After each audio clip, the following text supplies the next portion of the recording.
Hey everyone, Brian Leslie Miller here. Sunrise Session, episode 11, Applied Spirituality. Learning to trust life. How to trust life. What I've been experiencing is, as people come to me for coaching and counseling, is that at the core, really at the core of all of our dysfunction is this inability to just trust life. The mind gets in there and it doubts that we're safe. It's got all these stories about not being safe. And for me, how I arrived at trusting life was really by seeing that the intuition, the still small voice that speaks to us, is never wrong.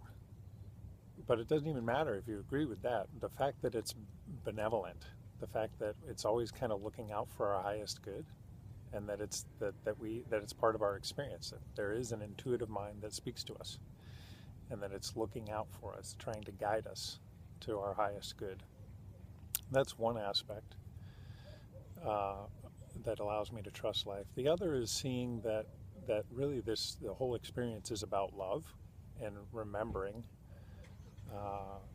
that life is really about love.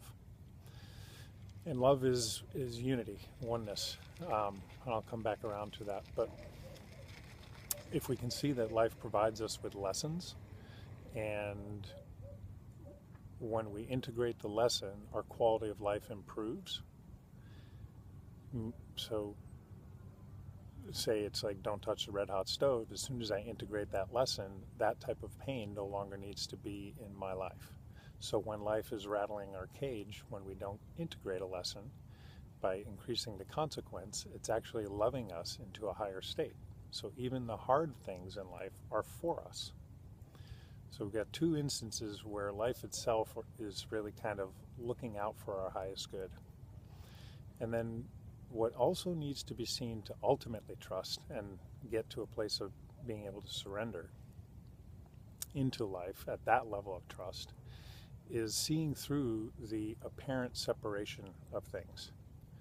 There's a term from the 5,000-year-old Rig Veda, Advaita, A-D-V-A-I-T-A, Advaita, and it means not two. What happens with this mind of ours when we go to ask the question, what is life? There's a fundamental assumption that there is a me and a life, two separate things. Advaita points out that that is not actually the deepest truth. The deepest truth is unity. And you can experience that yourself.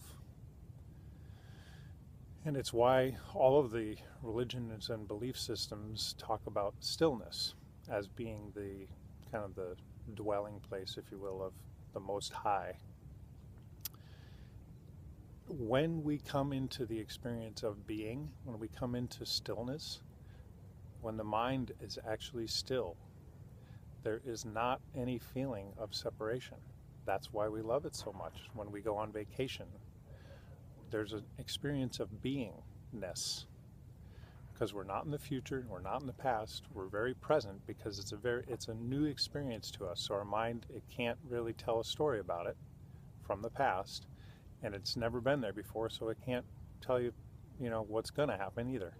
So it really places us very much in the present moment. And that's why it feels so good. It's the same as merging with your lover, that feeling of unity. So, trusting life. What if it's not two things? What if this is a big leap for the mind? But what if you're safe? What if it's okay? What if there isn't anything that can harm you? We'll be exploring that experientially in some of the next videos. Applied spirituality. I think I may change the name to Understanding Life. So give me some feedback.